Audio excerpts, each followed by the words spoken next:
Seja bem-vindo ao canal Redemption News. Se inscreva no canal, ative o sininho e compartilhe. Deixe seu comentário.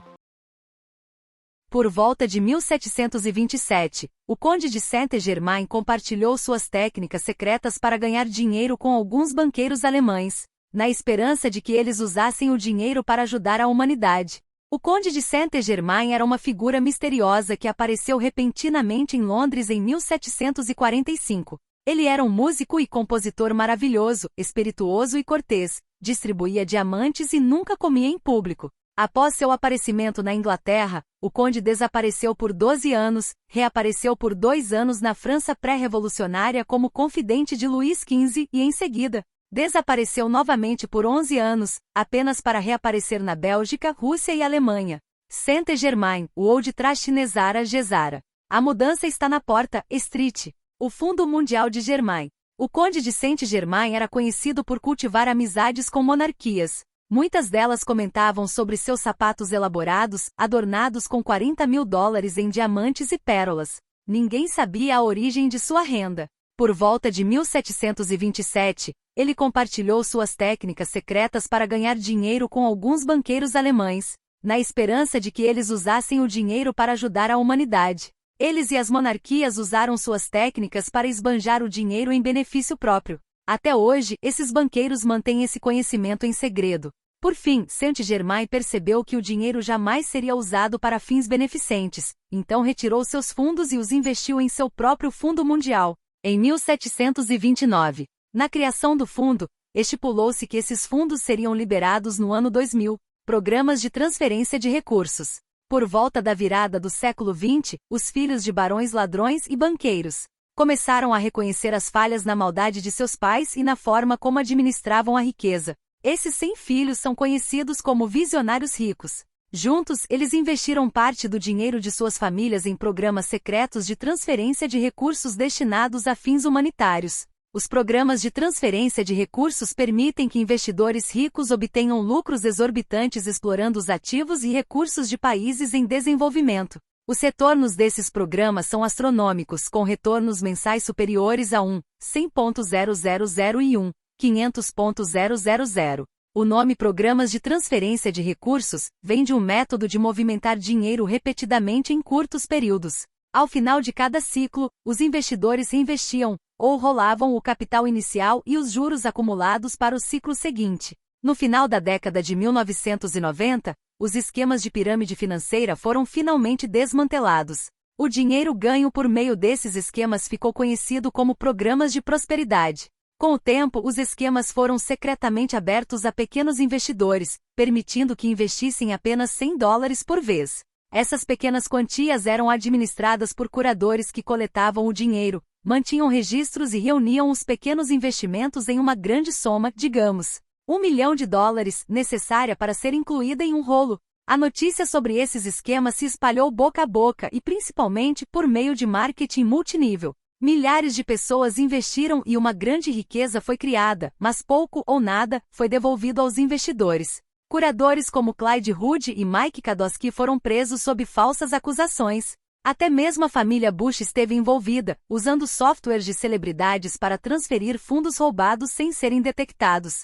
Muitos morreram por causa dessa riqueza, mas Deus tem um plano diferente para a humanidade. Então a corrupção, a ganância e a fraude se espalharam entre os banqueiros, o governo e até mesmo alguns administradores que queriam roubar o dinheiro para si. Agora chegou a hora de liberar esses fundos e os ativos do Fundo Mundial de Saint-Germain. Esse dinheiro será usado para comprar todas as companhias de petróleo, bancos e cartéis farmacêuticos e quitar todas as dívidas. 250 anos de juros compostos fizeram o Fundo Mundial crescer para um patrimônio líquido de mais de $1 septilhão.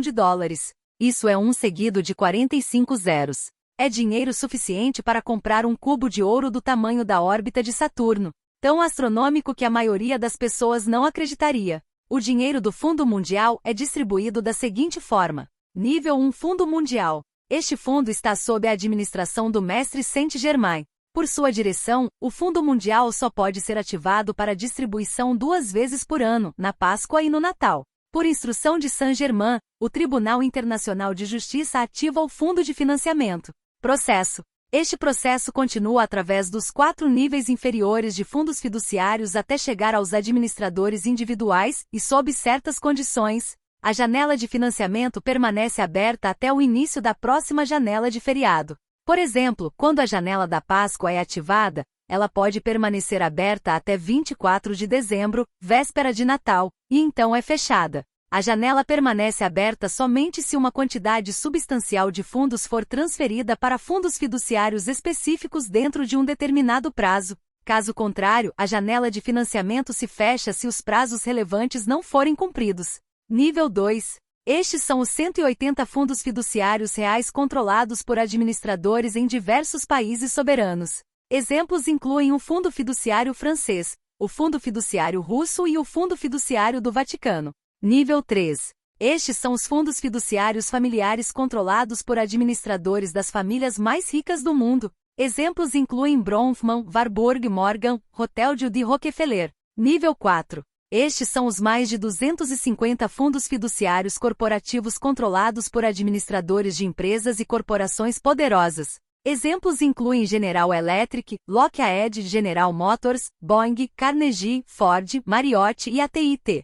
Há de 4 a 5 administradores por fundo, o que significa que aproximadamente 1.200 administradores devem assinar documentos para movimentar dinheiro por meio desses fundos. Nível 5.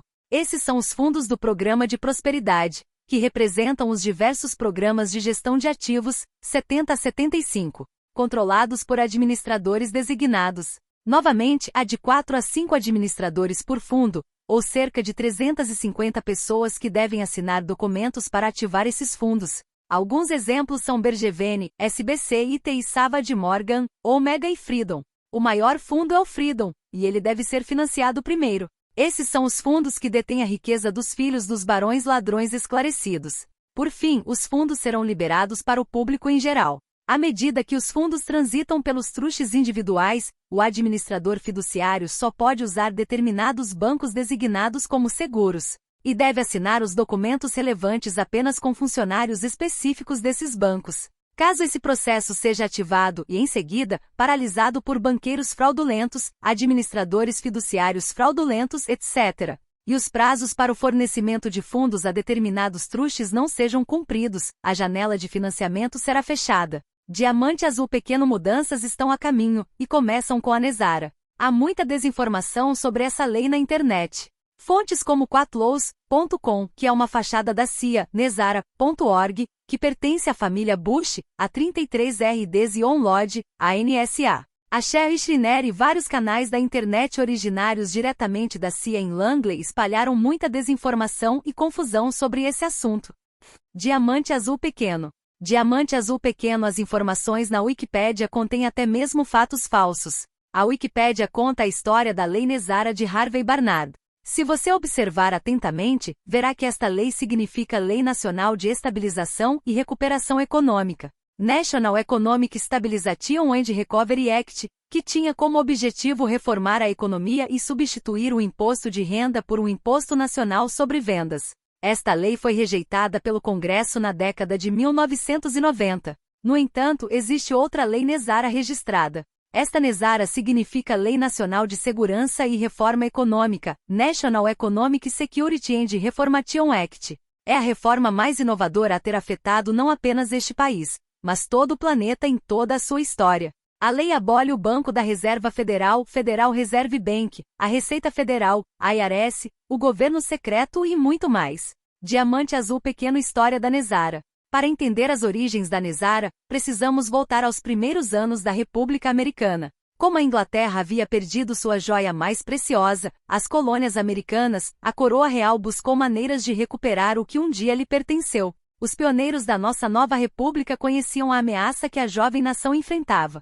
Para garantir sua sobrevivência, uma emenda sobre a nobreza foi aprovada para impedir que qualquer pessoa leal à coroa ocupasse um cargo público. A 13ª emenda foi aprovada pelo Congresso e pela Câmara dos Representantes em 1810. Foi ratificada e promulgada por todos os estados necessários em 12 de março de 1819. Seu texto é o seguinte: Diamante Azul Pequeno. Nezara. As origens da Nesara remontam ao início da década de 1970, quando bancos em todos os Estados Unidos começaram a executar as hipotecas de agricultores. Os shows do Live Aid de Willie Nelson foram um dos eventos de arrecadação de fundos que ajudaram os agricultores. Os agricultores logo descobriram que os bancos não estavam apenas cobrando taxas de juros exorbitantes e ilegais, mas também executando ilegalmente suas hipotecas. À medida que os agricultores começaram a iniciarem as ações judiciais contra os bancos, logo perceberam que o governo e os bancos estavam agindo em segredo. No início da década de 1990, pediram ajuda à Associação dos Agricultores e conduziram investigações minuciosas sobre todas as atividades ilegais dos bancos. Uma série de processos foi movida contra os bancos e o governo. Mais de 336 mil reivindicações agrícolas foram apresentadas contra o governo federal dos Estados Unidos por fraude, com uma média de 20 milhões de dólares por reivindicação. Isso totaliza 6,6 trilhões de dólares. Em retaliação, os bancos e o governo acionaram a Receita Federal, a IRS, contra os agricultores. Quando os agricultores perceberam que estavam sendo processados injustamente pela Receita Federal, buscaram maneiras de revidar. Recorreram à ajuda de generais militares como o general Reis Fazinger, para atuarem nos tribunais e garantirem que os juízes subornados votassem de acordo com a Constituição. Essas batalhas judiciais se arrastaram por vários tribunais estaduais e federais, da década de 1970 até a década de 1990. De 1992 a 1993, os agricultores recorreram à Suprema Corte dos Estados Unidos. Os juízes da Suprema Corte decidiram quase unanimemente que as reivindicações dos agricultores eram válidas e que o governo federal dos Estados Unidos e os bancos haviam fraudado os agricultores e todos os cidadãos americanos em vastas somas de dinheiro e propriedades. As reformas do sistema bancário americano exigem que o sistema do Federal Reserve seja assumido pelo Departamento do Tesouro dos Estados Unidos e que as atividades fraudulentas dos bancos sejam interrompidas. Além disso, os cidadãos americanos devem ser indenizados pelas perdas sofridas em decorrência de fraudes passadas. Essas reformas bancárias americanas terão repercussões globais, razão pela qual o FMI, o Banco Mundial e outros países tiveram que se envolver. Ao longo dos anos, os generais militares que inicialmente ajudaram os agricultores perceberam que o governo não tinha intenção de implementar os acordos. Assim, os juízes aprovaram as reformas na forma de um documento de 75 páginas conhecido como Lei Nacional de Segurança e Reforma Econômica, Nesara. Diamante azul pequeno. A Nesara introduz as seguintes mudanças. Cancela todas as dívidas de cartão de crédito, hipotecas e outras dívidas bancárias contraídas por meio de atividades bancárias e governamentais ilegais. Abole o imposto de renda. Abole a Receita Federal, a IRS, introduz um imposto fixo de 14% sobre vendas de novos itens, não essenciais para uso governamental. Aumenta os benefícios para idosos. Restaura o direito constitucional em todos os nossos tribunais e processos legais.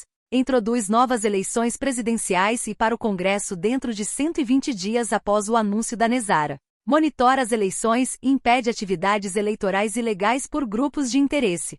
Cria uma nova moeda do Tesouro dos Estados Unidos, a moeda arco-íris lastreada em ouro, prata e platina.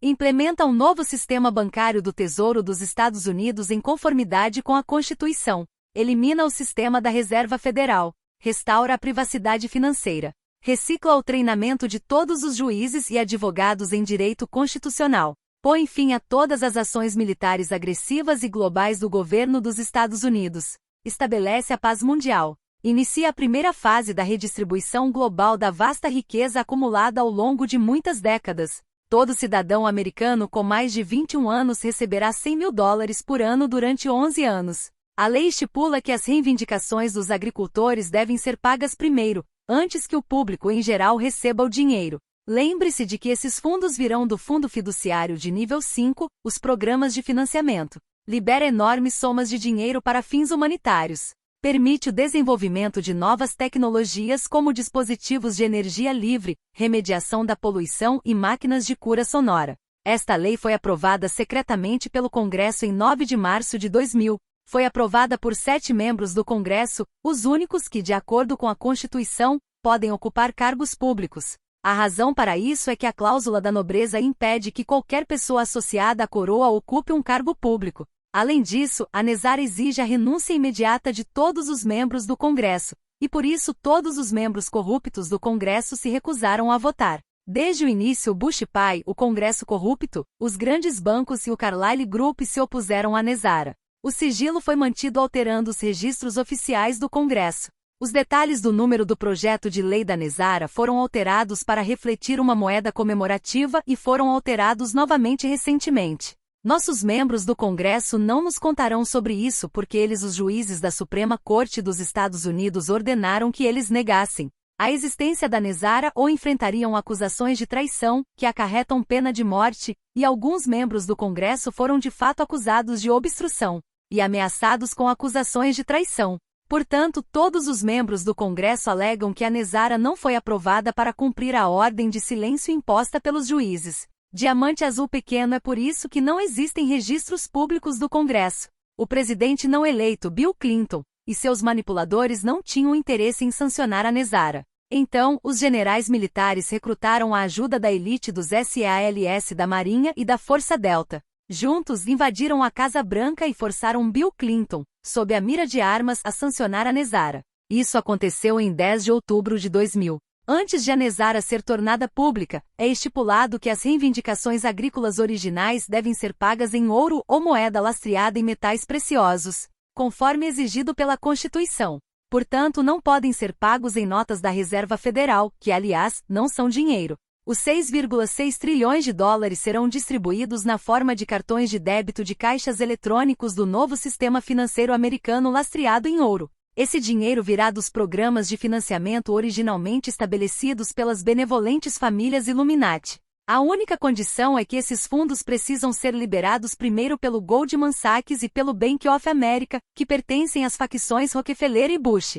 Para impedir a liberação dos fundos, os documentos bancários contendo as instruções de acesso estão sendo transportados ininterruptamente entre armazéns em Charlotte, Carolina do Norte e Washington, D.C. Assim que esses pacotes chegam a Washington, D.C., quando são devolvidos, Bush os coloca sob guarda militar. Quando juízes federais exigiram a liberação dos fundos, George W. Bush respondeu: "Vocês nunca receberão esses pacotes, eles me pertencem." O juiz respondeu: "Não posso fazer mais nada, ele é o presidente dos Estados Unidos." A imprensa foi chamada e se recusou a filmar os guardas, dizendo: "Ele é o presidente e temos medo do que ele fará." Uma mensagem codificada para: "Nós também trabalhamos para os Illuminati." Isso já vem acontecendo há algum tempo.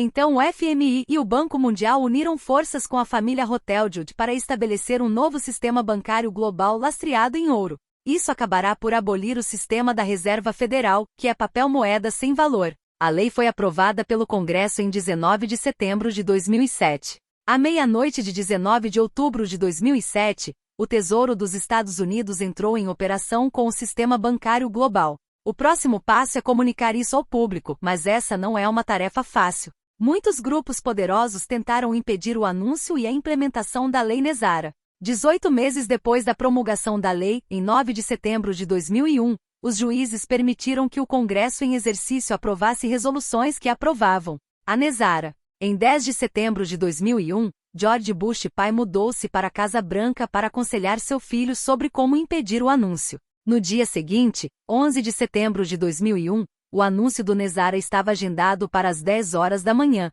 horário do leste dos Estados Unidos. https://t.me/redemption/news. Se inscreva no canal, ative o sininho e compartilhe. Deixe seu comentário.